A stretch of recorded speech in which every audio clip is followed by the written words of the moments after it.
அன்னைக்கு வணக்கம், தந்தைக்கு வணக்கம், ஆசானுக்கு வணக்கம். ஐந்து கரத்தனை ஆணை முகத்தனை இந்தின் இளம்பிறை போலும் எயிற்றனை நந்தி மகந்தனை ஞானக் கொழுந்தினை புந்தியில் வைத்தடி போற்றுகின்றேனே.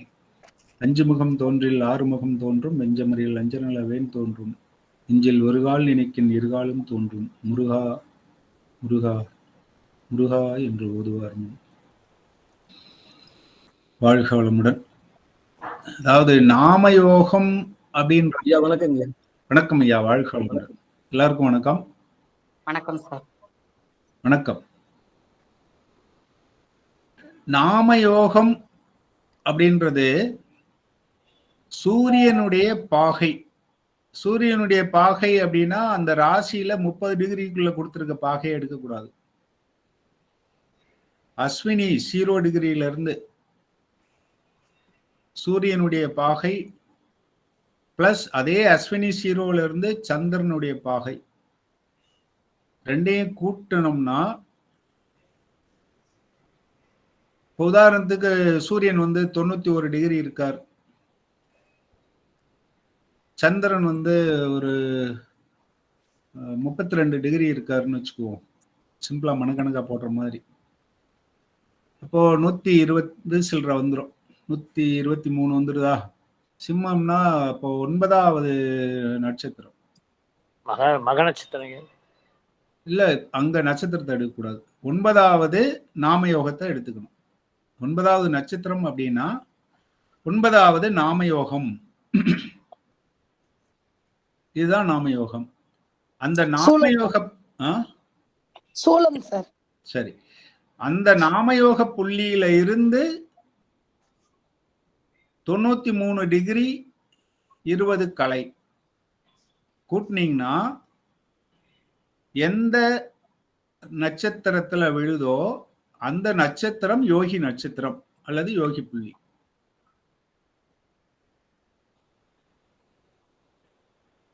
அதை யோகின்னு சொல்லுவாங்க. அந்த நட்சத்திர நாதனை யோகி அப்படின்னு சொல்றாங்க. எனக்கு எப்படின்னா அந்த யோகி புள்ளியில் நின்ற கிரகங்கள் நல்லது செய்யும் அப்படின்னு எடுத்துக்கலான்றது என்னுடைய கருத்து. அடுத்து அவயோகிங்கிறது என்னன்னா, யோகி புள்ளியில் இருந்து 186 டிகிரி 40 கலை கூட்டினீங்கன்னா என்ன நட்சத்திரமோ அது அவயோகி நட்சத்திரம் அல்லது அவயோகி புள்ளி அப்படின்னு எடுத்துக்கலாம். அவ்வளவுதான் யோகி அவயோகி கணக்கு. இதே சூரியன் மைனஸ் சந்திரன் போட்டீங்கன்னா அது திதி. திரும்ப நடத்திடுறேன், பவர் பாயிண்ட் போயிட்டு நடத்துவோம். ஒரு திதிங்கிறது 12 டிகிரி 12 பாகை. அப்ப இதை 12ஆல வகுத்தீங்கன்னா எத்தனை வருதோ, அதாவது எத்தனை தாண்டி எத்தனை 12 முடிஞ்சிருக்கோ அதுக்கு மிச்சம் இருக்கிறதுக்கு போய் நின்னுக்கணும். இப்ப எப்படி பார்த்தோம் அது மாதிரி 10வது திதி. இப்ப 25ன்னு வச்சுக்கோங்க, 3வது திதி. ஏன்னா 2 12 24 முடிஞ்சிருது, 3வது திதி.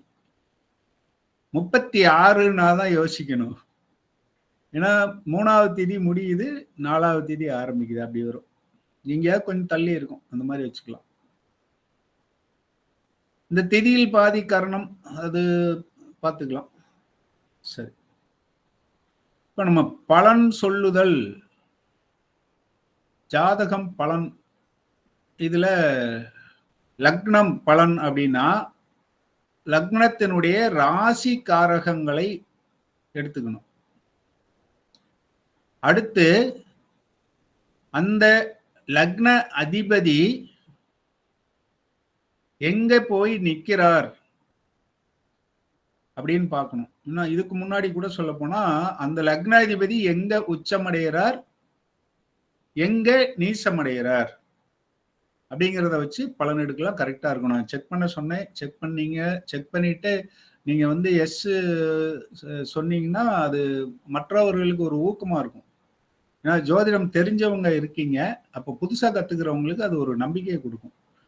குறைஞ்சபட்சம் அடுத்த வகுப்புல அந்த மாதிரி செக் பண்ணிட்டு சொன்னீங்கன்னா இந்த விதிகள் மீது அவங்களுக்கு கரெக்டா இருக்கும். நான் நம்புறேன், ஆனா நானே சொல்லக்கூடாது இல்லையா. மற்றவர்கள் வந்து செக் அது இந்த புதுசா லேர்ன் பண்றவங்க கண்டிப்பா கொஞ்சம் செக் பண்ணுங்க. இன்னும் இதுல ஒரு விசேஷம் என்னன்னா, கிரகம் எங்க நீசம் அடையுதோ, நான் சொன்னேன் எங்க போய் நிக்கிறாரோ அதை தேடிட்டு இருப்பாருன்னு சொன்னேன் இல்லையா? உதாரணத்துக்கு லக்னாதிபதி எந்த பாவத்தில் நிற்கிறாரோ அதையே தேடிட்டு இருப்பார் வாழ்நாள் முழுவதும். அப்படின்னா கொஞ்ச நாள் தீவிரமா தேடுவார், கொஞ்ச நாள் மறந்து இருப்பார், கொஞ்ச நாள் தசாபுத்தியை பொறுத்து மாறும். ஆனா பொதுவா அவருடைய நோக்கம் அதுவாக இருக்கும் அப்படின்னு சொன்னோம். இவருக்கு ஏக்கம்னு ஒண்ணு இருக்கும் இல்லையா? இந்த லக்னாதிபதி எங்க நீசம் அடைகிறாரோ அதன் மீது அவருக்கு ஏக்கம் ஒண்ணு, அது கிடைக்கலையே, அது கிடைக்கலையேன்ற மாதிரி, அது இருந்தா நல்லா இருக்குமே. உதாரணத்துக்கு மிதுன லக்னம் எடுத்துக்கோமே. லக்னாதிபதி எங்க நேசம் அடைகிறார்? மீனத்திலங்க. மீனத்துல. இந்த மிதுனத்துக்கு மீனம் எத்தனாம் பாவம்? 10ஆம் பாவம். 10ஆம் பாவம். 10 தொழில். இப்ப இவங்களுக்கு தொழில்ல ஒரு ஏக்கம், ஒரு ஆற்றாமை இருந்துகிட்டே இருக்கும். நல்ல பதவியில இருப்பாங்க, ஒரு கவர்மெண்ட் ஜாப்ல இருக்காங்கன்னு வச்சுக்கோமே. இந்த பிசினஸ் மேனை பார்த்து அவங்களுக்கு நம்மளும் இப்படி பண்ணா நல்லா இருக்குமே, நம்ம வந்து இப்படி வந்துட்டோமே கவர்மெண்ட் ஜாபுக்கு, அல்லது நாம வந்து அதாவது நல்ல இதா இருப்பாங்க. ஆனாலும் தனக்கு கிடைக்காத அந்த தொழில் மற்றவங்க செய்யறத பார்க்கும்போது ஒரு ஏக்கம், நம்ம கூட அப்படி செஞ்சிருக்கலாமே அப்படின்னு இருக்கும். அதுல போய் செய்ய மாட்டாங்க, ஏன்னா அங்க நேசம் அடைஞ்சார், அதை செய்ய மாட்டாங்க. ஆனா அதுல ஒரு ஏக்கம் இருந்துகிட்டே இருக்கும். இப்ப உங்க லக்னத்துக்கு, யார் லக்னம் எதுன்னு நான் கேட்கல, உங்க லக்னத்திற்கு உங்க லக்னாதிபதி எங்க நேசம் அடைகிறார்னு பார்த்து அது சார்ந்த ஒரு ஏக்கம் அல்லது அது பற்றி ஒரு கார்னர்லயாவது ஏதாவது ஒரு இது இருக்கும், ஒரு எண்ணம் இருந்துட்டு இருக்கும். அது எத்தனை பேருக்கு வந்து கரெக்டா வருது அப்படின்னு சொல்லுங்க பார்க்கலாம். இப்ப எனது கும்பலக்கணிங்க சனி நீசம் நேசத்திலிங்க 3வது பாவம். அப்ப இளைய சகோதரனை பத்தி ஒரு ஏக்கங்கள் இருக்கலாம், ஏன்னா அவர் இறந்து போய் இப்ப 7 வருஷம் ஆகுது. அவ்வளவுதான். ஆரம்பத்துல இருந்து அவர் என் கூடயே வந்து ஒரு அப்பா மாதிரி இருந்து, அண்ணன் தம்பி மாதிரி இல்லாம அப்பா பையன் மாதிரி இருந்துட்டு இருந்தோம். அந்த மாதிரி அந்த ஒரு இது இருக்கீங்க இருக்கு. உண்மைதாங்க. நன்றி நன்றி நன்றி. வணக்கங்க சார். வணக்கம் சார். வணக்கம். நான் துலாம் லக்னம் சார். லக்னாதிபதி வந்து 4ஆம் இடத்துல மகரத்துல இருக்காங்க சார். அப்ப எனக்கு பலன் தெரியல, அதான் சார கேக்குறேன். 4 சுகஸ்தானத்துல இருக்காரு. சுகஸ்தானம், அதை தேடிக்கிட்டே இருப்பீங்க. தேடுறோம்னாவே என்ன அர்த்தம்? அது சரியா கிடைக்கலன்னு தானே அர்த்தம். ஓ, அந்த மாதிரி. ஒன்னு தேடணும்னா அது நம்ம கிடைக்காம இருந்தாதான் தேடுவோம். மேடம் மேடம் உங்களுக்கு 12ஆம் பாவம் நீசத்துல இருக்கனால அதை பத்தி ஒரு ஏக்கம் இருந்துகிட்டே இருக்கும். சார் துலா லக்னம்னா எப்படி சார்? அதிபதி வந்து மகரத்துல நீசமாவாரு, துலா லக்னத்துக்கு வந்து அதிபதி வந்து சுக்கிரன் தானே சார்? தண்ணியில நீசமாவறாருல. தண்ணியில நீசம் ஆகுறாரு சார். ஆனா 4ஆம் இடத்துல இருக்காரு. அதை பத்தி ஒரு ஏக்கம் ஏக்க நீசத்தை பத்தி பேசிட்டு இருக்காரு. அதாவது இருக்கிற இடத்துல இருந்து இருங்க. 12 வந்து 2 மாதிரி எடுக்கலாம். சின்ன வயசுனா 12 சார்ந்த விஷயங்கள் சரியா திருப்தியா அமையலைன்னு ஒரு ஏக்கமா சொல்லலாம். வயதாச்சுன்னா நம்ம இருக்கிற இடத்துல இருந்து தூர தேசத்தின் மீது ஒரு ஏக்கம். இப்ப இந்த இந்தியாவில் பிறந்தவங்களுக்கு வெளிநாட்டுக்கு போக முடியலேன்னு ஒரு ஏக்கமா இருக்கலாம், அல்லது தவிர்க்க முடியாம வெளிநாட்டுல போய் இருந்துகிட்டு அதனால ஒரு வருத்தமோ அல்லது நம்ம அங்க போக முடியலையன்ற ஒரு இதுவோ இருந்துகிட்டு இருக்கும். உண்மைதான் சார். நான் மலேசியால இருந்துட்டு இந்தியாவை நினைச்சு ஏங்கிக்கிட்டே தான் இருக்கிறேன் 40 வருஷமா. அப்புறம் அந்த மாதிரி தாங்க சார். உண்மைதாங்க சார். நன்றி. அவங்களுக்கு இந்தியா வெளிநாடு தானே, அங்க இருக்கவங்களுக்கு இந்தியா வெளிநாடு தானே. சோ அதை சார்ந்த ஒரு இது இருக்கும். இந்த ஏக்கம் தீராத ஏக்கமாவே சார் இருக்கும். சரியான அப்படி இது சார்ந்து இருந்ததுனால சரியான தூக்கம் இல்லாமல் இருக்கலாம். அதான் இன்னும் நிறைய கொண்டு சரியான போகலாம். அப்படியே தூக்கம். தூக்கம் சரியா வந்திருக்காது. 12ஆம் பாவம் சம்பந்தப்பட்ட எல்லாத்துலயுமே சில சமயத்துல கிடைச்சா கூட திருப்தியா இருக்காது. ஏன்னா ஆரம்ப நிலையில அப்படிதான் எடுக்கணும். கிடைக்காது அப்படின்லாம் எடுக்கக்கூடாது. கிடைக்காதுன்னா வேற இன்னும் நிறைய இருந்துச்சுன்னாப்பா, அந்த அதிபதியே போய் 12ல உட்காந்துட்டாருன்னு வச்சுக்கோங்க, மறைவு ஸ்தானம் இல்லையா? 12ஆம் அதிபதி போய் 12ல, அதாவது 11ல, அப்ப அங்க பாதகத்துக்கு போயிடுறாரு. 12ஆம் அதிபதி பாதகமா போயிடுறாரு, அங்க நீசமடைவாரு. இந்த 12ஆம் அதிபதி பேர போய் பாதகத்துல, லக்னத்துக்கு பாதகத்துல உட்காந்துக்கிட்டாருன்னா அப்படி எடுத்துக்கலாம். அல்லது லக்னாதிபதியே போய் பாதகத்துல இருக்காருன்னு வச்சுங்க. இப்ப சப்போஸ் சுக்கிரன் போயிட்டு நீசமடைகிறது 12 தான், 12க்கு 12ல போய் உட்காந்துக்கிறாரு, அது பாதகஸ்தானம். அப்படியெல்லாம் எக்ஸ்ட்ரா யோசிக்கும் போது வேற இன்னும் ஆழமா போகலாம். வேற யார் 2 பேர் சொல்லியிருக்காங்க சார்? நான் வந்து ரிஷப லக்னம். ஓ, அதோட நீசம் வந்து கன்னி. கன்னி. ஆமா, 5. கன்னில வந்து பிளானட் இல்ல சார். பிளானட் இருக்க வேண்டாம், நீசம் அடைகிறாரு. குழந்தை சார்ந்த ஏக்கம் ஒண்ணு இருக்கும், அல்லது குலதெய்வம் சார்ந்த அல்லது பூர்வீகம் சார்ந்த, இந்த 3 சார்ந்த ஏக்கம் இருக்கும். Okay okay. 5 குழந்தை, 5 பாட்டா, 5 பூர்வீகம், 5 குலதெய்வம். சார் குலதெய்வம் வந்து எப்படி கண்டுபிடிக்கிறது? அது நிஜமாவா அந்த ஏக்கம் இருக்குது எனக்கு. நானும் தேடி தேடி பாக்குறேன், கிடைக்க மாட்டேன். குலதெய்வம் மிகச்சரியா கண்டுபிடிக்கிறதுனா உண்மையிலேயே வந்து அது வந்து ஜோதிடர்கள் எல்லாம் விட்டுக்கிட்டு இருக்காங்க கதை நிறைய.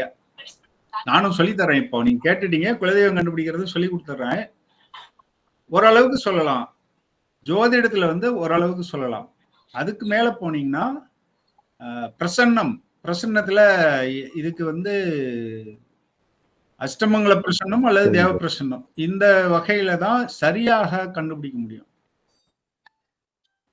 இருந்தாலும் இப்ப கேட்டதுனால நான் அதையும் சொல்லிடுறேன். ஜாதகத்தை வச்சு குலதெய்வத்தை எப்படி கண்டுபிடிக்கலாம் அப்படின்னு பார்த்தோம்னா,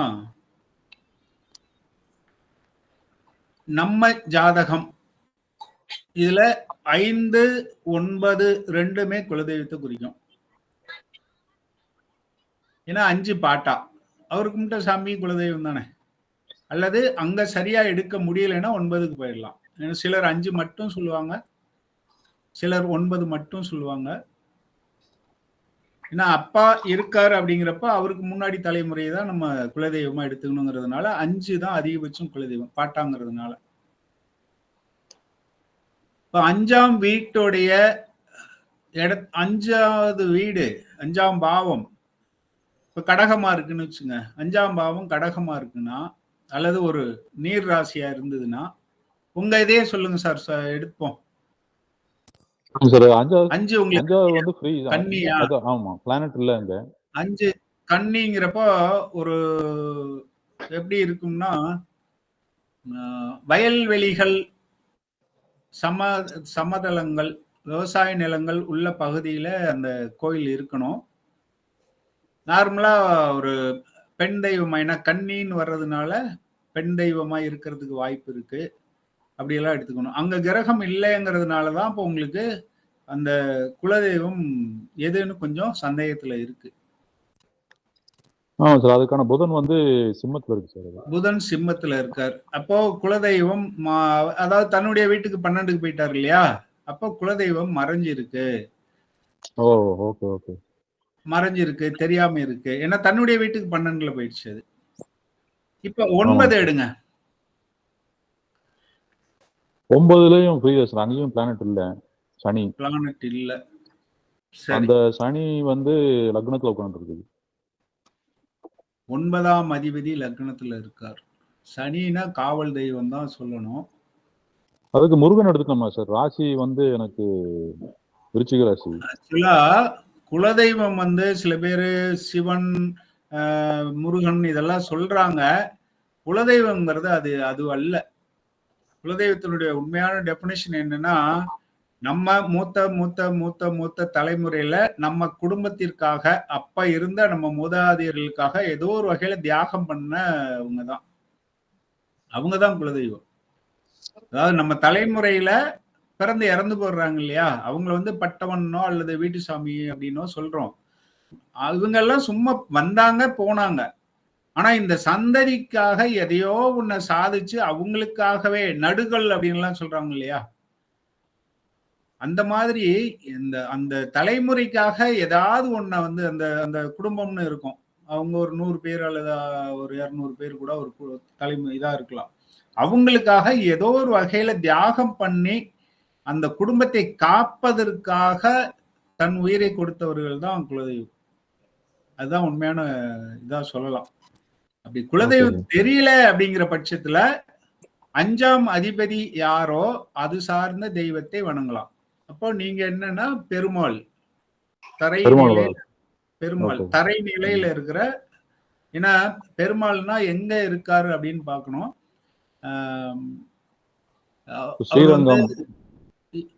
இல்ல, அவர் படுத்த நிலையில் சுக்கிரன் வந்தாதான் ஸ்ரீரங்கம் எடுத்துக்கணும். நீங்க பெருமாள்னாவே நின்ற கோலத்தில் உள்ள தெய்வத்தை தான் எடுத்துக்கணும். நின்ற கோலத்தில் உள்ள தெய்வம் அவருதான் பெருமாள். படுத்திருந்தாருன்னா அவர் நாராயணன். அவர் வந்து கிடந்த நிலையில், நீங்க மீனத்துல வந்திருந்தா இப்ப அதை சொல்லியிருப்பேன் நான். ஆனா மீனத்துல கூட குரு தான் வருவார். சப்போஸ் புதன் அங்க போய் இருந்தா நீங்க அதை எடுத்துக்கலாம். இல்ல திருப்பதி அது மாதிரி நீங்க தெரியலங்கிறதுனால அப்படி எடுத்துக்கலாம். பொதுவா உங்களுக்கு வந்து தரையில் உள்ள, அதாவது தரை மட்டத்துல இருக்கக்கூடிய பெருமாள் கோயில்ல நின்ற நிலையில் உள்ள பெருமாளை வணங்கலாம். அப்படி இல்லைனாலும் எந்த பெருமாளை வேணாலும் வணங்கலாம். பெருமாள் அவர் போய் 12ல சிம்மத்துல இருக்கிறதுனால மலை அப்படின்னு எடுத்துக்கலாம். உயரமான மலையில இருக்கிறது அப்படின்னு எடுத்துக்கலாம். அப்ப நீங்க திருப்பதின்னு சொன்னது கரெக்டா இருக்கும். உயரமான மலைங்கிற அப்படி எடுத்துக்கலாம். தவிர்க்க முடியாத சூழ்நிலையில இப்படி எடுத்துக்கணும். பொதுவா இப்ப குலதெய்வம்னு வந்துட்டதுனால நான் அதை எப்படி கண்டுபிடிக்கிறது? அந்த 5ஆம் பாவத்துல நின்ற கிரகங்கள், சனி நின்னா காவல் தெய்வம், செவ்வாய் நின்றால் ஆயுதம் வைத்திருக்கும் தெய்வம், அதுவும் காவல் தெய்வம்னு வந்துடும். சில பேருக்கு ஆயுதம் இருக்கும், சில பேருக்கு இருக்காது, பொதுவா இருக்கும். ஆண் தெய்வம், ஆண் கிரகம் நின்னுச்சுன்னா ஆண் தெய்வம், பெண் கிரகம் நின்னா பெண் தெய்வம். சந்திரன் வரிசையாவே சொல்லிவிடுவோமா? சூரியன் இருந்தால் சிவன், சந்திரன் இருந்தால் சக்தி வடிவம், செவ்வாய் இருந்தால் முருகன், புதன் இருந்தால் பெருமாள், குரு இருந்தால் மீண்டும் சிவன் தான்.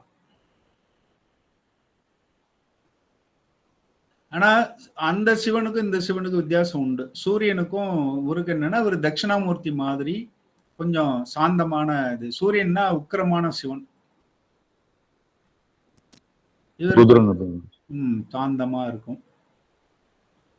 அடுத்து சுக்கிரன் பெண் தெய்வம். பெண் தெய்வத்தை சொல்லலாம். சுக்கிரன்கிறப்போ அம்மன் தான் பெண் தெய்வம், மகாலட்சுமி. சனி வந்தா காவல் தெய்வம், அதாவது முனியப்பன், கருப்புசாமி, ஐயனாறு, ஊருக்கு தகுந்த பேர் எல்லாமே காவல் தெய்வம் தான். ஒவ்வொரு பகுதியில முனின்னு வைப்பாங்க. பாண்டி முனி. இப்ப மதுரை பக்கம் போயிட்டோம்னா ரொம்ப ஃபேமஸ் ஆனது அது. ஊருக்கு தகுந்த மாதிரி காவல் தெய்வம்னு வரும். எந்த ஊருக்காரங்க வந்திருக்காங்கன்னு பார்த்து அதுக்கு இந்த மாதிரி நீங்க பேரை சொல்லணும், அவ்வளவுதான். உக்கிர தெய்வமா அந்த வீட்டுல, நெருப்பு வீட்டுல இருந்தா உக்கிர தெய்வம், மண் வீட்டுல இருந்தா மண்ணால் ஆன தெய்வம். உதாரணத்துக்கு கோயம்புத்தூர் பக்கம் இருந்து வர்றாங்க, மண்ணால் ஆன மண் வீடா இருக்கு, அதாவது நில வீடா இருக்கு. இப்போ மாசாணி அம்மனை சொல்லலாம் இல்லையா, கிடந்த நிலையில் இருக்கு. இந்த மாதிரி எடுத்துக்கலாம். ராகு கேது வந்துச்சுன்னா என்ன சொல்லலாம்னா காளி மாதிரி எடுத்துக்கலாம், பாம்பு உள்ள தெய்வம்னு எடுத்துக்கலாம். கேது வந்துச்சுன்னா கண்டிப்பா பாம்பு உள்ள தெய்வம். கேது தான் முழுமையா பாம்பை குறிக்கும். ஆனா ரெண்டுமே ரெண்டுமே பாம்பு சம்பந்தப்படும். புற்றுக்கோயில் அப்படின்னு எடுத்துக்கலாம். ராகு கேது வந்துச்சுன்னா புற்றுக்கோயில்கள், அது மண் வீடா இருந்தா புற்றுக்கோயில்கள் எடுத்துக்கலாம். கேது வந்தா விநாயகர் எடுத்துக்கலாம். ஆனா விநாயகர் எல்லாம் குலதெய்வமா நம்ம பாலிசி படி வராது. அதனால அது கேதுன்னு எடுக்கிறதுக்கு பதிலா நாகம்மாள், நாகாத்தம்மாள், நாகநாதர், அந்த மாதிரி நாகர் வர்ற மாதிரியான விஷயங்களை கொண்டு வந்துடணும். புற்றுக்கோயிலுங்கிறது எங்க சார் இருக்கு? புற்றுக்கோயிலுங்கிறது பாம்பளம்மன் இருந்துச்சுன்னா புற்றுக்கோயில் தான். புன்னைநல்லூர் மாரியம்மன் புற்றுக்கோயில் தான் அது. நீங்க சிவன் கோயிலே சிலது வந்து நாகநாதர்னு இருக்கும், அப்படி எடுத்துக்கலாம். Okay sir. கோயில் சுத்தி எங்கேயாவது புற்று இருக்குமா, இல்ல புற்றை கோயிலா வழிபடுவாங்க? அதாவது புற்றை வந்து கோயிலா வழிபடுவாங்க. புற்று தான் ஆரம்பத்துல வரும், அதுல ஏதாவது ஏம்பு அது இதுன்னு வந்துடும். அதுக்கப்புறம் அது கோயில் கட்டி பெருசா அந்த புற்றை வந்து பாதுகாத்துக்குவாங்க. அதை எதுவும் செய்ய மாட்டாங்க. அதை சுத்தி பாதுகாப்பா ஒரு இது பண்ணிட்டு அது கும்பிடுவாங்க. புன்னைநல்லூர் மாரியம்மன் வந்து பெரிய வனம், அடர்ந்த காட்டுல இருந்த ஒரு புற்று. அந்த மன்னன் வந்து வேண்டுதலுக்காக அந்த அம்மன் போய் எனக்கு கோயில் கட்டு நான் வந்து செய்யறேன்னு சொன்னதாகவும், அதுக்கு எப்படி அதை கோயிலா மாத்துறது, அது பிரதிஷ்டை பண்றதுங்கிறப்போ அந்த காலத்துல வந்து புதுக்கோட்டையில நம்ம இப்ப நெரூர்ல ஜீவ சமாதி அடைந்த சதாசிவ பிரம்மேந்திரால் தான் அதை ஆவாகனம் பண்ணி உருவாக்குனவர். அது எல்லாமே புற்றுக்கோயில். அப்போ ராகு கேது பரிகாரம்னா நம்ம அப்ப அந்த கோயிலையும் எடுத்துக்கலாம். அடுத்து தொலைவெல்லாம் சொல்றேன்னு சொல்லுவாங்க. எப்படின்னா 5ஆம் பாவாதிபதி நின்ற இடத்துக்கும் பாருங்க இப்போ எப்படி சொல்லித்தராங்க. அதாவது மற்றவங்களுக்கு புரியக்கூடாதுங்கிறதுல எவ்வளவு தெளிவா இருக்காங்கிறத பாருங்களேன். 5ஆம் பாவாதிபதிய நின்ற இடத்தை எடுத்துக்கிறாங்களாமா. அப்புறம் லக்னத்துல இருந்து ரிவர்ஸ்ல 5 என்றாங்களாமா. அந்த அதிபதி நின்ற இடத்துக்கும் இந்த அதிபதி நின்ற இடத்துக்கும் உள்ள டிஸ்டன்ஸ் எத்தனை டிகிரி இருக்கோ அத்தனை கிலோமீட்டர்னு எடுத்துக்கணுமாமா. அவங்க வீட்டுல இருந்து 5ஆம் அதிபதி 9ஆம் அதிபதினு சொல்லிட்டான்னா பாருங்க, லக்னத்துல இருந்து ரிவர்ஸ்ல 5 எண்ணீங்கன்னா 9ஆம் அதிபதி தானே. இப்படி எல்லாம் நடத்துறாங்க. சரி, நான் சொல்லுங்க, சொல்ல வந்து சொல்லிருங்க, முடிச்சுக்கலாம். இல்ல சார், அந்த மாதிரி வந்து ஏதோ ஸ்பெஷல் பவர்லாம் இருக்குமா அந்த குலதெய்வத்துக்கு? அதாவது நான் வணங்குனாவே நீங்க யார முதல்ல வணங்கணும்னா, முதல்ல அன்னையை வணங்கணும், அடுத்து தந்தையை வணங்கணும், அடுத்து குலதெய்வத்தை தான் வணங்கணும். நீங்க எத்தனை திருப்பதி போனாலும் குலதெய்வத்தை கும்பிட்டு போனாதான் பெருமாள் அருள் புரிவார். பாவத்தை போக்குறேன்னு சொல்லி ராமேஸ்வரத்துல போய் குளிக்க போனாலும் சரி, காசிக்கு போனாலும் சரி, குலதெய்வத்தை பார்க்காம குலதெய்வத்தை வணங்காம அவங்க அனுமதி வாங்காம காசி போனாலுமே அது முழுமை அடையாது. இதுதான் சரியான ஒரு இது. அதுக்காக எடுத்து செய்யறவங்க அவங்கதான்.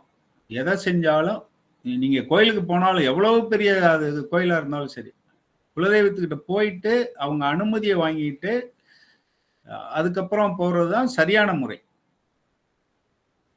குலதெய்வம் தான் நமக்கு ஃபர்ஸ்ட். Thank you sir. வாழ்க வளமுடன். இப்போ நம்ம லக்ன பலன் எடுக்கிறத பத்தி பேசிக்கிட்டு இருந்தோம் இல்லையா, அப்படியே மாறி வந்துட்டோம். ஜாதகருடைய ஏக்கம் எங்க இருக்கும், தேடல் எங்க இருக்கும் அப்படிங்கிறது லக்னத்தை வச்சே சொல்லிடலாம்.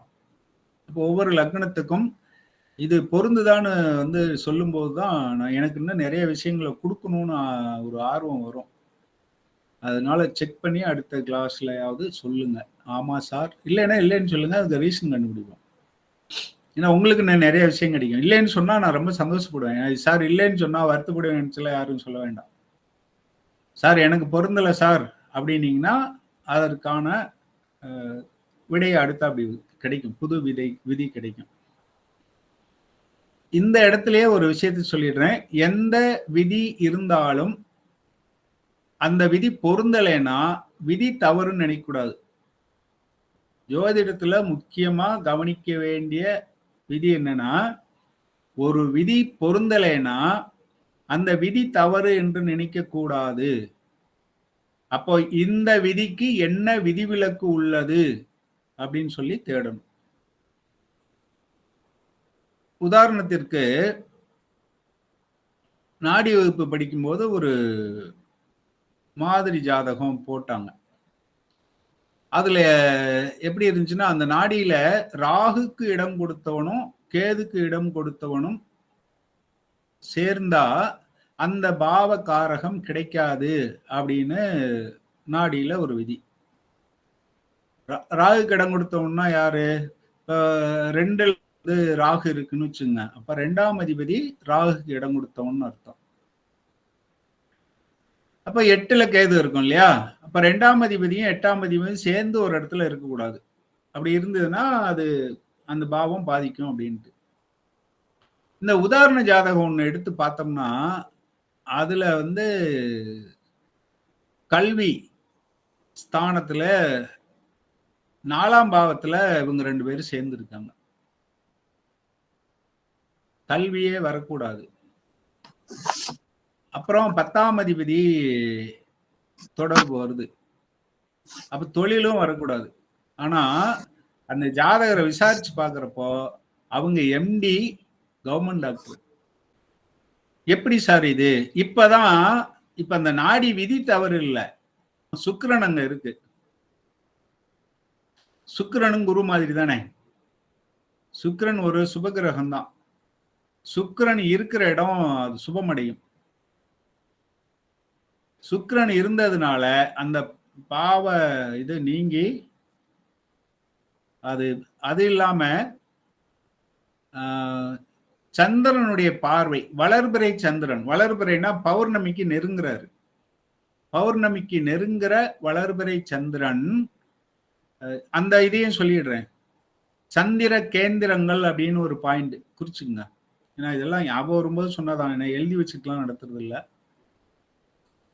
சந்திர கேந்திரங்களில் இருக்கக்கூடிய பாவம் அல்லது கிரகம் பலம் பெறும், நன்மை தரும். அப்படி எடுத்துங்களேன்.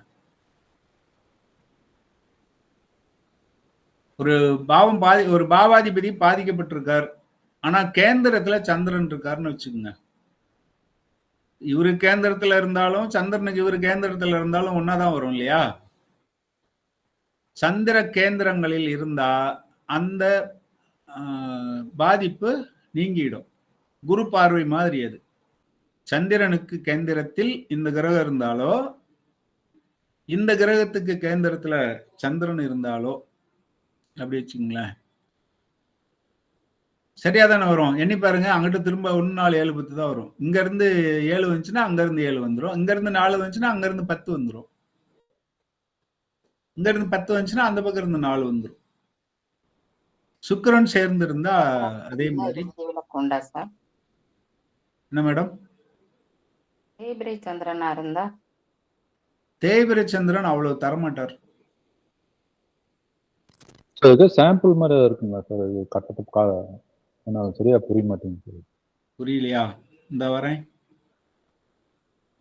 புரிய வச்சிருவோம். இப்ப இங்க சனியை போடுவோம். சனி சூரியன் 2 பேருக்கு ஆகாது.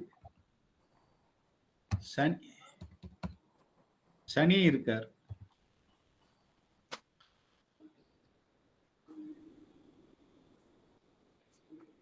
இப்போ சனினாவே மந்தத்தன்மை, அது இல்லாம சனியும் சூரியனும் சேரக்கூடாது அப்படிங்கிறோம். ஆனா இப்ப இங்க இருக்கிற சந்திரன், உச்ச சந்திரன் பௌர்ணமி சந்திரன் பாக்குறாரு. அப்ப இந்த இது குறையும் அப்படின்னு எடுத்துக்கலாம்.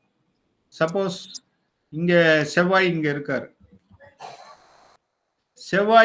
செவ்வாய் வேற பாக்குறாரு.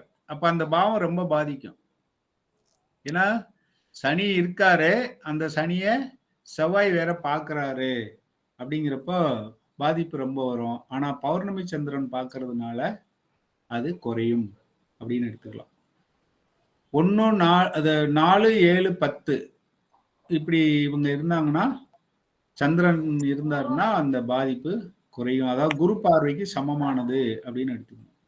இதுதான் சந்திர கேந்திரம். இப்ப சாரு என்ன சொல்ல ஒரு இடத்துல வந்து சந்திரனுக்கு 4லயோ 7லயோ 10லயோ இருந்தா உங்களுக்கு வந்து அந்த பாவம் வந்து பாதிக்காது அப்படின்னு சொல்ல வர்றீங்க. ஆமா ஆமா. சப்போஸ் இந்த இப்படி ஒரு உதாரணமே, இப்ப இங்க வந்து ராகு இருக்கார், இங்க ராகு இருக்கார் அப்படின்னா இங்க கேது இருப்பார். இதுல இப்ப இங்க வந்து குரு புதன், இது வந்து நம்ம இது இல்ல நாடி. குரு வந்து ராகுக்கு இடம் கொடுத்தவரு, கேது வந்து அதாவது கேதுவுக்கு வீடு கொடுத்தவர். இவங்க 2 பேரும் ஒன்னா சேரும்போது இந்த பாவம் பாதிக்கும் அப்படின்றது விதி. அப்போ 7ஆம் பாவம் பாதிக்கும். இப்ப இங்க வந்து குருவாவே இருந்தாலும் ஒரு இதுக்கு வீடு கொடுத்தவரா போயிட்டாரு. அப்ப வேற யாரு பார்க்கலாம்னா சுக்கிரன் இங்க இருந்து பார்க்கலாம். இந்த நேரத்துல சந்திரன் இங்க இருக்கார், சந்திரன் இங்க இருக்கார் அப்படின்னு எடுத்துக்கலாம். ஏன்னா கேந்திரத்துல வந்துடுறாரு இல்லையா. இப்ப இந்த பாவத்துக்கு அல்லது இந்த கிரகங்களுக்கு சந்திரன் கேந்திரத்துல இருக்கார், அதாவது 10ல இருக்காரு, அல்லது சந்திரனுக்கு வந்து இவங்க கேந்திரத்துல இருக்காங்க. எப்படி எடுத்துக்கிட்டாலும் சரி, கேந்திரங்கள்ங்கிறது 1, 4, 7, 10. இங்க இருந்து பாருங்க 6, 7, 8, 9, 10ல சந்திரன் இருக்காரு. அப்ப கேந்திரம் தான். சந்திரன்ல இருந்து பாத்தீங்கன்னாலும் 1, 2, 3, 4 சந்திரனுக்கு இவங்க கேந்திரத்துல இருக்காங்க. சோ இந்த மாதிரி அமைப்பு இருந்தா இந்த பாதிப்பு குறையும் அப்படின்னு எடுத்துக்கலாம். ஒரு லக்ன பலன் பார்க்கறதுக்கு அதனுடைய இயற்கை குணத்தை பார்த்துக்கணும். அடுத்து லக்ன அதிபதி எங்க நிற்கிறாருன்னு பார்க்கணும். சப்போஸ் லக்ன அதிபதி சுக்கிரன் இங்க இருக்கார் அப்படின்னா சுக்கிரன் எதை தேடி போறார்? 1, 2, 3, 4 சுகத்தை தேடி, வீடு வாகனம் சொத்து சுகத்தை தேடிக்கிட்டு இருக்கோம். வேற ஏதாவது இதுல சொல்லணுமா? என்ன இதுல அடுத்து லக்னத்தினுடைய பலம் அப்படின்னு பாக்குறப்போ லக்னத்தை பார்க்கின்ற கிரகங்கள், லக்னத்தில் நின்ற கிரகம், லக்னத்துல வந்து யாரு நிக்கணும்? 1, 5, 9 அதிபதிகள் இருந்தா நல்லது. ஏன்னா அந்த லக்னத்துக்கு யோகர்கள் அவங்க. அதனால 1, 5 சப்போஸ் இங்க புதன் இருக்காரு, 5ஆம் அதிபதி வந்து இருக்காரு, இப்ப அது நல்லது. இன்னொன்னு என்னன்னா 9ஆம் அதிபதியும் அங்க வரலாம். 9ஆம் அதிபதி பார்க்கறாருன்னு வச்சுக்கோங்க லக்னத்தை, அதுவும் நல்லது. 9 எது? 9, 7, 8, 9 சனி, சனியா இருக்காரு. அதனால அவர் பார்க்காம இருக்கிறது நல்லது. இதை கவனிச்சுக்கணும் கொஞ்சம்.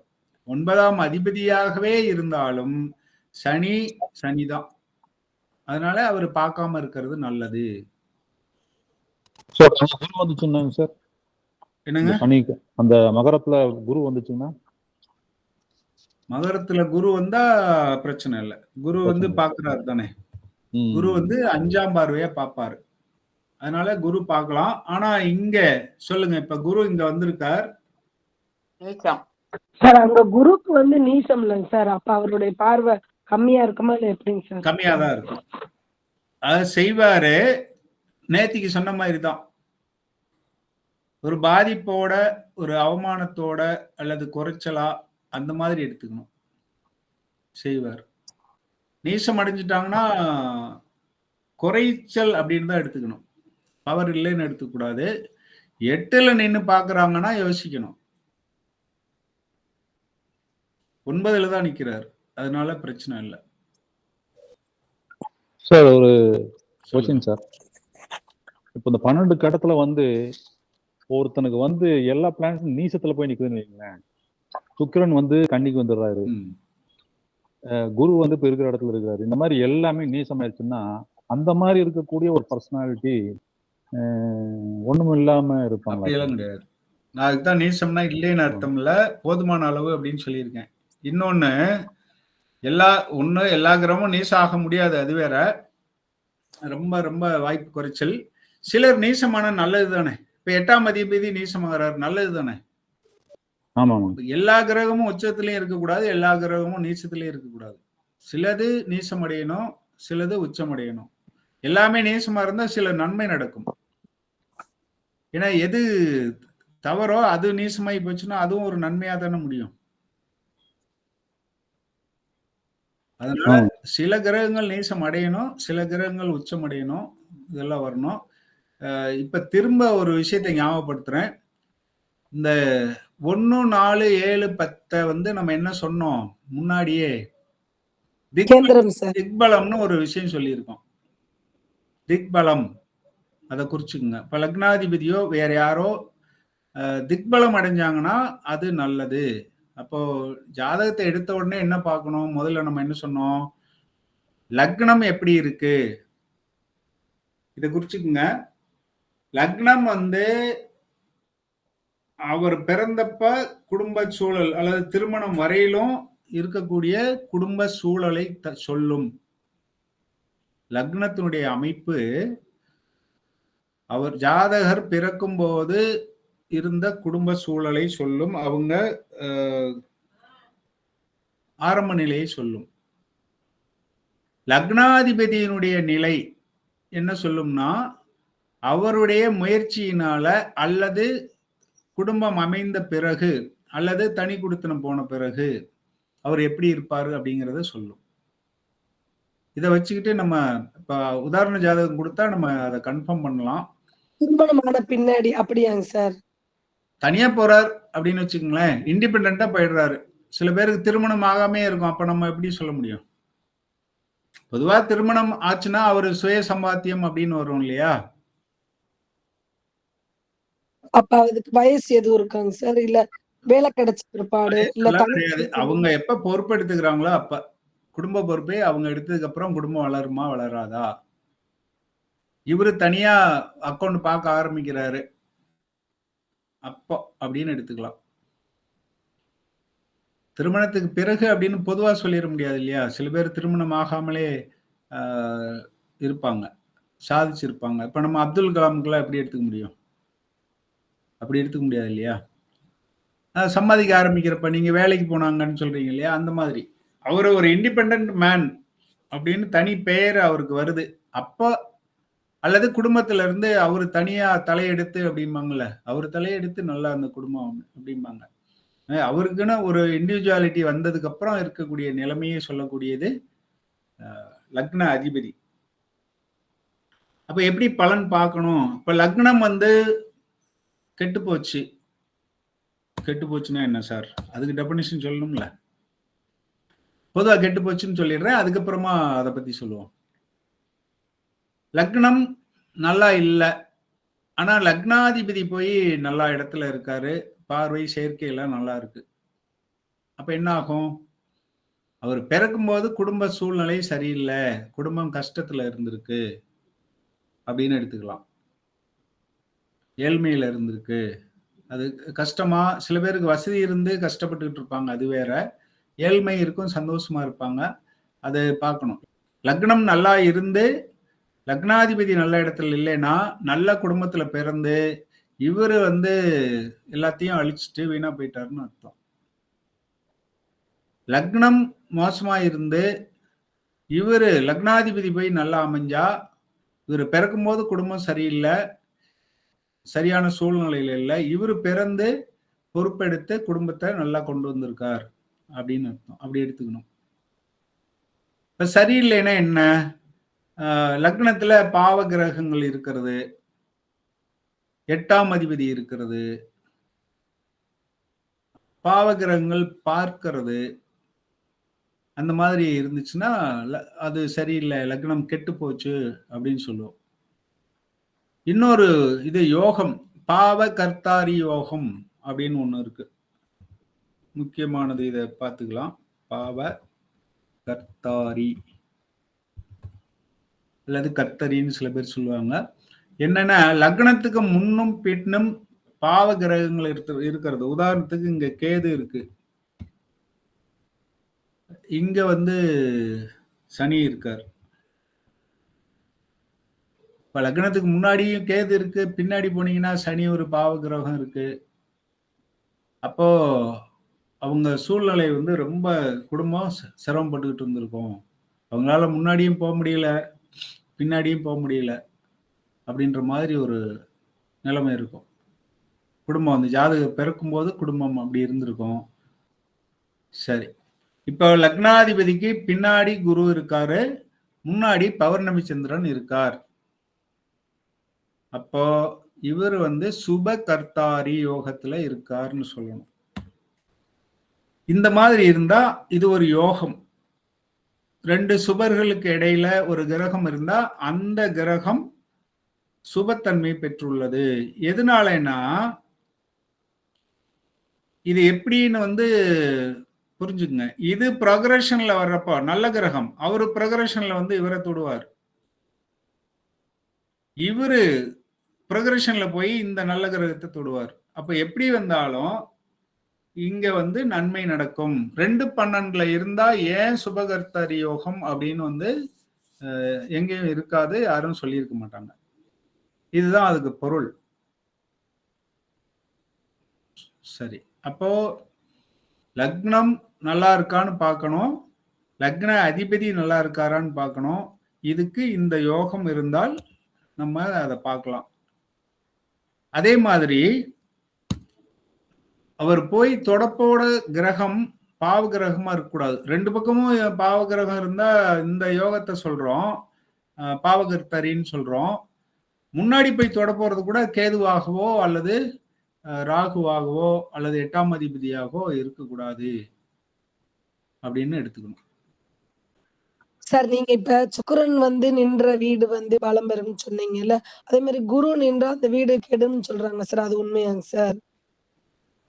குரு நின்ற இடம் பால் அப்படிம்பாங்க. அது ஏன்னு ஞாபகம் வச்சுக்கணும்னா, குரு தானம் தர்மம் பண்ணுவார். வாத்தியார் என்ன பண்ணுவாரு? வாத்தியார் தன் பிள்ளைக்கு செய்யறதை விட ஸ்டூடெண்ட்ஸுக்கு நிறைய செய்வார். ஒரு நல்ல வாத்தியார் எங்கிட்டே ஒருத்தர் இருக்கார். எப்படின்னா, அவரு பொண்ணு 10th எக்ஸாம் எழுதுது. பொதுவா என்ன பண்ணுவாங்க பேரண்ட்ஸு? 10th எக்ஸாம் எழுதுறப்போ லீவ் போட்டுருவாங்க. 10 நாள் 15 நாள் நான் பக்கத்துல இருந்து கோச்சிங் கொடுக்கணும்ட்டு. அவர் என்னன்னா ஸ்கூலுக்கு போயிட்டார். ஸ்கூலுக்கு ஃபோன் பண்ணி, அப்பா நான் பரீட்சை நல்லா எழுதியிருக்கேன்னு டெய்லி அவர் பொண்ணு தான் ஃபோன் பண்ணும்.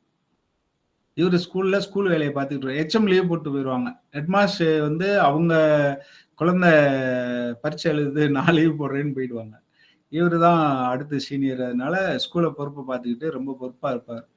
கொஷின் ஈஸியான பொண்ணுக்கு பரீட்சை எழுதிட்டு வந்து சொன்னதுக்கு அப்புறம் தான் கேட்பார். அப்போ ஒரு நல்ல ஆசிரியர். அதே மாதிரி 12th அப்படிதான் ஆச்சு. வேற யாரும் இல்லை, அது நான் தான். என் பொண்ணு பரீட்சை எழுதும்போது ஒரு நாள் கூட நான் பரீட்சை எப்படி எழுதியிருக்கேன்னு கேட்டதே இல்லை. அது ஃபோன் பண்ணி சொன்னதுக்கு அப்புறம் தான் என் பொண்ணு பரீட்சை எழுத போயிருக்குன்னு எனக்கு ஞாபகம் வரும். அப்படி ஒரு மோசமான அப்பாவா ஒரு நல்ல ஆசிரியரா இருந்தேன். இதனாலதான் குரு நின்ற இடம் பால்னு சொன்னாங்க. உண்மையான குரு நின்ற இடம் பால். ஏன்னா அவர் வந்து தன்னுடைய கடமையை செய்ய மாட்டார். அப்ப பாக்குற இடம் தான் நல்லா இருக்கும். இது புரிஞ்சுக்கிறதுக்காக சொன்னேன் நானு. குரு பாக்குற இடம், இப்ப நான் போய் வேலை பார்த்த இடம் பார்த்துக்கிட்டு இருக்கேன் நானு. ஆனா செய்ய வேண்டிய கடமையை நான் செய்யல. அதுதான், அதனாலதான் குரு நின்ற இடம் பால்னு சொன்னது, வேற ஒண்ணும் இல்லை. அவர் செய்வார், பாக்குற இடத்துக்கு நல்லா செய்வார், இருக்கிற இடத்துக்கு அவ்வளவா செய்ய மாட்டார். அதைத்தான் தூக்கி அங்க கொடுக்குறாரு, இங்க இருந்து எடுத்து தானே பாக்குற இடத்துக்கு கொடுக்குறாரு. இதுல ஏதாவது சந்தேகம் இருந்ததுன்னா நீங்க கேட்டுருங்க. கிளாஸ் வந்து 25 நாள் வேணாலும் போடலாம், ஒன்றும் பிரச்சனை இல்லை. சந்தேகங்களை வந்து கேட்டுருங்க. அப்போ 12 லக்னத்துக்கும் பலன் சொல்ல முடியும். ஏன்னா லக்னாதிபதியை வச்சுதான் சொல்றோம் அப்படிங்கறத புரிஞ்சுக்குங்க. இப்ப லக்னாதிபதி கூட இன்னும் அடிஷனலா சொல்லணும்னா, லக்னாதிபதி கூட ஒரு நீச கிரகம் இருக்கு அல்லது ஒரு நீச கிரகம் பாக்குது. இப்பதான் சொன்னோம். என்ன சொன்னோம்? பாவகர்த்தாரி யோகம் இருக்கு. இதெல்லாம் வச்சுக்கிட்டு லக்ன பலன் அப்படியே சேர்த்திடலாம் இல்லையா? அப்புறம் முன்னாடியே சொல்லியிருந்தோம், 7ஆம் அதிபதி எடுத்துக்கிட்டு அவருடைய மன வாழ்க்கை எப்படி இருக்கும், மனைவி எப்படி இருப்பாங்கங்கிறத சொல்லிடலாம். 3ஆம் பாவத்தை எடுத்துக்கிட்டு அதாவது இவருக்கு அடுத்த சகோதரம் இவருக்கு எப்படி இருக்கும். உதாரணத்துக்கு 3ஆம் அதிபதி போய் பாதகத்தில் நிற்கிறாருன்னு வச்சுக்கோங்க, சகோதரருக்கும் இவருக்கும் சரியா வராது அப்படின்னு சொல்லிடலாம். இந்த மாதிரி அப்படியே எடுத்துக்கிட்டே போகலாம். ஒரு பகை கிரகம் இப்போ 3ஆம் அது வந்து நிக்கிற இடத்து சொல்றதை விட கூட ஒரு லக்னத்துக்கு ஏதாவது ஒரு பகை கிரகம் இருக்கும் இல்லையா? இப்ப சூரியனுக்கு பகை கிரகம் வந்து முக்கியமான பகை கிரகம் எது? சனி சார். சனி. அப்போ சிம்ம ராசிக்காரங்களுக்கு மன வாழ்க்கையில கண்டிப்பா பிரச்சனை இருக்கும். அதாவது குறைஞ்சபட்சம் திருப்தி இல்லாமலாவது இருப்பாங்க. அதே மாதிரிதான் கும்பத்துக்கும். ஏன்னா கும்பத்துக்கு லக்னாதிபதிக்கு சூரியன் வந்து 7ஆம் அதிபதியா போறாரு. 7ஆம் அதிபதி வந்து ஆகாதவர். ஏன்னா 2 பேரும் அவ்வளவு பகை. இவர் இருள், அவர் ஒளி. 2 பேருக்கும் ஆகாது. கும்பம்னாவே ரகசியம். ஏன்னா ஒரு களையம், எம்டி களையம். அது இருட்டு, குடத்தில் இட்ட விளக்கு மாதிரி, உள்ள என்ன நடக்குதுன்னே தெரியாது. கும்பம்னாவே நிறைய ரகசியங்கள் இருக்கும். 7ஆம் அதிபதி வேற, ஆகாத அதிபதி. அப்போ அதனாலயும் அவங்களுக்குள்ள மற்ற கிரகங்கள் அமைப்புகள் சரியா இல்லை அப்படின்ற பட்சத்துல, ஏன்னா இது சொன்ன உடனே இந்த பலன் இல்லைன்னா, முன்னாடியே சொல்லியிருக்கேன், ஒரு விதியை சொன்னா அந்த விதி ஒர்க் அவுட் ஆகலைன்னா என்ன விதி விலக்கு இருந்தது அப்படின்னு யோசிக்கணுமே தவிர, இவர் தப்பா சொல்லிட்டாருன்னு யோசிச்சோம்னா அந்த கலை. ஏன் குருவை வந்து மதிக்கணும்னு சொன்னாங்கன்னா, பொதுவான விதியை சொல்றேன். குரு என்ன பண்ணாலும் அவரை நம்பணும், மதிக்கணும்னு அவசியம் இல்லை. அது குருன்னா அதுக்கு உண்டான இலக்கணத்தோட இருந்தாங்கன்னா அவங்கள வந்து நம்ம மதிக்கும் போதுதான் அவங்க சொன்ன விதி நம்ம மனசுல நிற்கும். அதனாலதான் குருவை மதிக்கணும், போற்றணும்னு சொன்னது, வேற ஒண்ணும் இல்லை. ஒரு பிடிக்காத வாத்தியார் பாடம் நடத்தினா நம்ம கவனிப்போமா? நல்ல பாடம் நடத்திட்டு இருப்பாரு, அவரை பிடிக்காததுனால அந்த பாடம் நமக்கு புரியாம போயிடும். ஒரு சில ஸ்டூடெண்ட்ஸுக்கு மேத்ஸ் பிடிக்காது, மேத்ஸ் வராது. என்ன காரணம்னு பாத்தீங்கன்னா, அந்த சின்ன வகுப்புல இருக்கும்போது அந்த மேத்ஸ் வாத்தியாரு சரியா ஏதாவது ஒரு வகையில பிடிக்காம போயிருந்திருக்கும், அல்லது முக்கியமான கான்செப்ட் நடத்தும் போது லீவ் போட்டிருக்கோம் அந்த குழந்தை. அதுக்கப்புறம் வந்து ஒரு 4 நாள் கழிச்சு வந்து ஜாயின் பண்ண உடனே பாத்தீங்கன்னா அந்த கான்செப்ட் புரியாது. ஏன்னா அடுத்து கண்டினியூ பண்ணிட்டு போயிட்டு இருப்பாங்க பழைய லாவை யூஸ் பண்ணி. அதனால அந்த கடைசி வரையில அந்த சப்ஜெக்ட் அவங்களுக்கு இதாயிடும். அதனால குரு மேல நம்பிக்கை வரணும். எதுக்காகனா, ஒரு விதியை தப்பா சொல்லிட்டாங்கன்னு நினைச்சிட்டோம்னா நம்ம அதுக்கப்புறம் அதுல ஆய்வு செய்ய மாட்டோம். விதி கரெக்டா இருக்கும், இப்ப இங்க என்ன தப்பு, குரு தப்பா சொல்ல மாட்டாரேன்னு அப்படியும் எடுத்துக்கூடாது. எதுக்கும் அப்பாற்பட்டவங்க யாரும் இல்ல. நீங்க நல்லா ஆய்வு பண்ணிட்டு எந்த இதுலயும் இல்ல அப்படின்னு பாக்குறப்போ, அப்ப இந்த விதி தப்பா இருக்குமோன்னு கடைசியா யோசிக்கலாம். முதல்லயே தவறா இருக்குமான்னு யோசிக்க கூடாது. அதுக்காக சொல்றேன். நான் சொன்னது எல்லாம் சரியா இருக்கணும்னு எடுத்துக்கணுன்றதுக்காக சொல்லல. நான் பொதுவா நிறைய யோசிச்சு தான் சொல்லுவேன். எந்த குரு கிட்ட படிச்சாலும் அவங்க சொல்ற விதியை வந்து சந்தேகப்படாம அதுல விதிவிலக்கு என்னன்னு யோசிச்சு கண்டுபிடிக்கணும். அப்படி கண்டுபிடிச்சீங்கன்னா நீ நிறைய கத்துக்கலாம். கும்பலக்கணம் என்னதுங்க? சூரியன் வந்து 10ல, சந்திரன் வந்து ரிஷபத்துல, 7ஆம் பார்வையா சூரியனை பாக்குது. அப்படிங்கும்போது அந்த பாதிப்பு குறைஞ்சிருது. அவருக்கு வந்து பாதிப்பு குறைஞ்சிருக்கு அப்படின்றாரு. அப்போ விதியும் சொல்லிட்டாரு, அதுக்குண்டான விதி விளக்கையும் சொல்லிட்டாரு. இதை நீங்க இப்ப அவர் வேகமா சொல்றப்ப நீங்க அந்த கட்டத்தை மனசுல கொண்டு வர முடியாம இருக்கும். ஆனா இதை நீங்க வந்து திரும்ப கேட்கும்போது அந்த கட்டத்தை போட்டு பார்த்து அதை புரிஞ்சுக்கலாம். ஒவ்வொருத்தரும் அதே மாதிரி அந்த விதிகளை எடுத்துக்கணும்.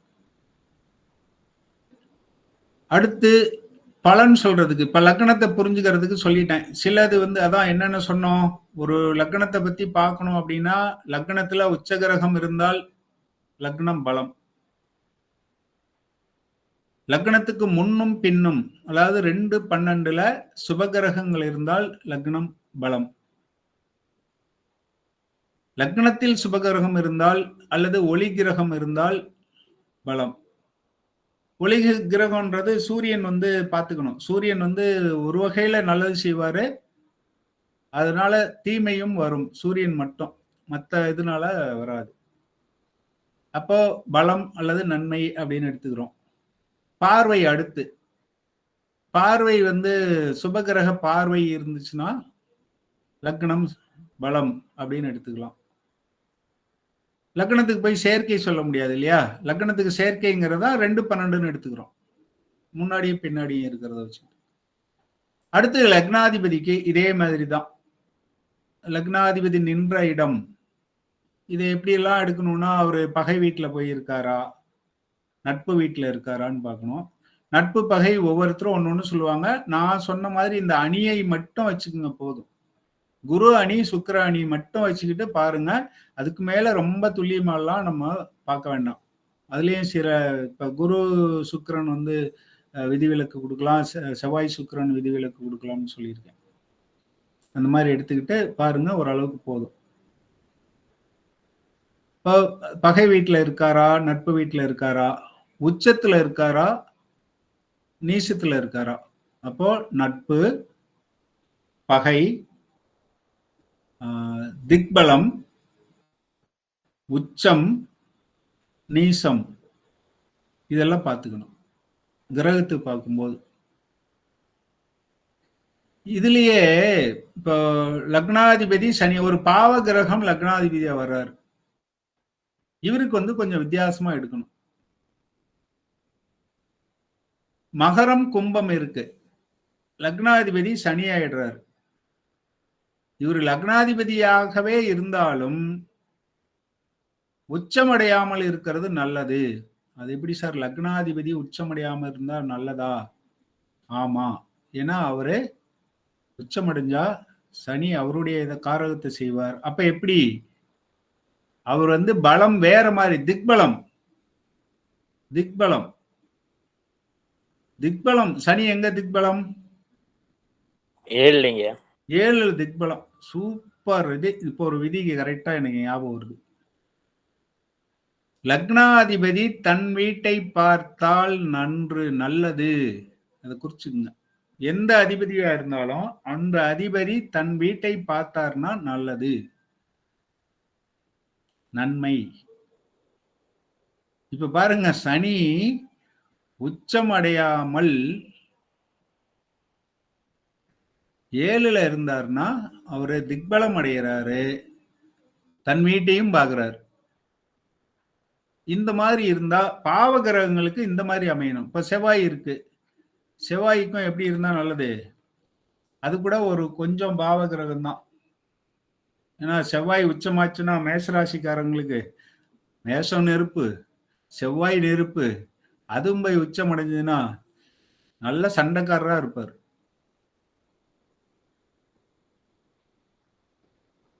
அதுல இன்னொரு விஷயம் என்னன்னா, சூரியன் உச்சமாகிற இடம், அப்போ அவருக்கு தலகணமும் அதிகமா இருக்கும். அதனாலதான் லீடர்ஷிப் வருது. அது வேற, லீடர்ஷிப் கிடைக்கிறது அதுதான் காரணம். ஆனா லீடரா இருக்கிறப்போ சில கஷ்டங்களையும் அனுபவிக்கிற மாதிரி இருக்கும். இந்த மாதிரி பலன் எடுக்கிறதுக்கு கிரகங்களை பொறுத்து, லக்னாதிபதி உச்சமடைகிறதோ அந்த மாதிரி சில பாவ கிரகங்கள் உச்சமடையாமல் இருப்பது, லக்னாதிபதியாகவே இருந்தாலும் உச்சமடையாமல் திக்பலம் அடைஞ்சு சந்திர கேந்திரங்களில் இருந்து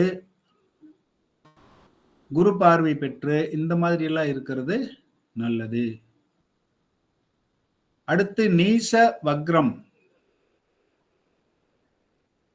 நீச கிரகம் வக்ரம் அடைஞ்சதுன்னா அது நிவர்த்தின்னு அர்த்தம், நீசம் இல்லை.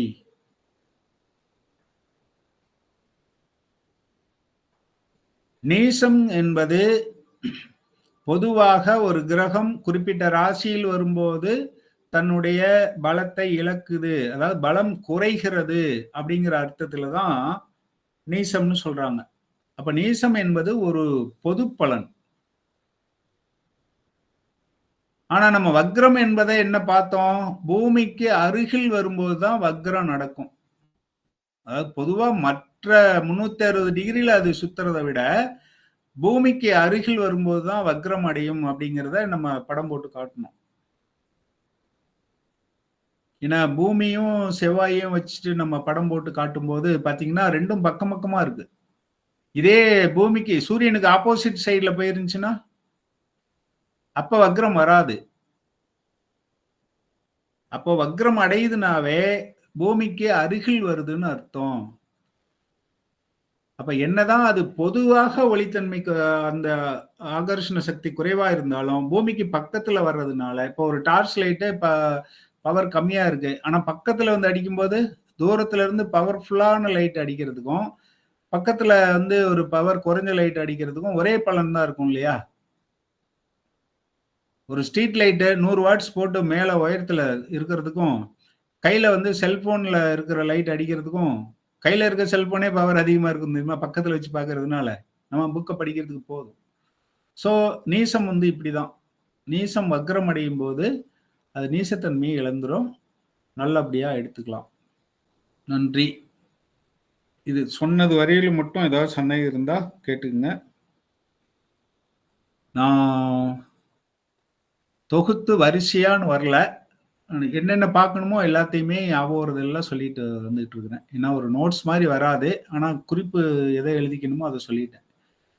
சுபம் அதாவது எது நல்லது செய்யும், எது கெட்டது, லக்னம் எதை குறிக்கிறது, லக்னாதிபதி எதை சொல்லுது, இது இருந்ததுனாவே நமக்கு ஜாதகம் பார்க்கறதுல போதுமானது.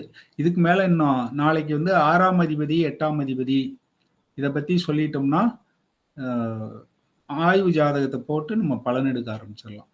ஏன்னா அடுத்து பார்க்க வேண்டியது 6ஆம் அதிபதியை பார்க்கணும், 8ஆம் அதிபதியை பார்க்கணும். ஏன்னா இப்போ லக்னம் சொல்லிட்டோம், லக்னாதிபதி பத்தி சொல்லிட்டோம். இப்போ லக்னமும் லக்னாதிபதியும் எப்படி இருந்தா நல்லது, எப்படி இருந்தா கெட்டது, கெட்டதுங்கிறதுக்குன்னா நல்லதை பத்தி சொல்லிட்டோம், கெட்டதுல பாவகர்த்தாரி மட்டும் சொன்னோம். இப்போ 8ஆம் அதிபதி லக்னத்துல உட்கார்ந்துருக்காரு, 6ஆம் அதிபதி உட்கார்ந்துருக்காரு, ஒரு பாவ கிரகங்கள் உட்கார்ந்துருக்குன்னா லக்னம் கெட்டு போச்சுன்னு அர்த்தம்.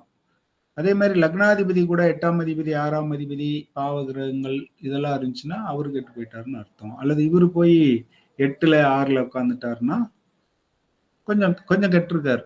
அதுக்கு விதிவிலக்குகளும் இருக்கு. அவ்வளவுதான். இனி வந்து ஒவ்வொரு பாவத்துக்கும் அடுத்து, அதாவது லக்கணத்துக்கு எப்படின்னு சொல்லிட்டோம், 12 லக்கணமும் எடுக்க முடியும். ஒவ்வொரு பாவத்துக்கும் எப்படி பலன் எடுக்கலாங்கிறத அடுத்த வகுப்புல இருந்து நம்ம அப்படியே, ஏன்னா 2ஆம் பாவம்னா வருமானம், 3ஆம் பாவம் சகோதரம், இப்படி அது வந்து 12 பாவத்துக்கும் பார்த்துட்டு வந்துடலாம் பலன் பார்க்கறது. இப்போ அடுத்த கிளாஸ்ல இருந்து பலன் பார்க்கறது பண்ணிடலாம். வாழ்க வளமுடன். நன்றிங்க சார். நன்றிங்க ஐயா. வணக்கம் ஐயா. நன்றி. நன்றி. நன்றி. நிறைய நேரம் எடுத்து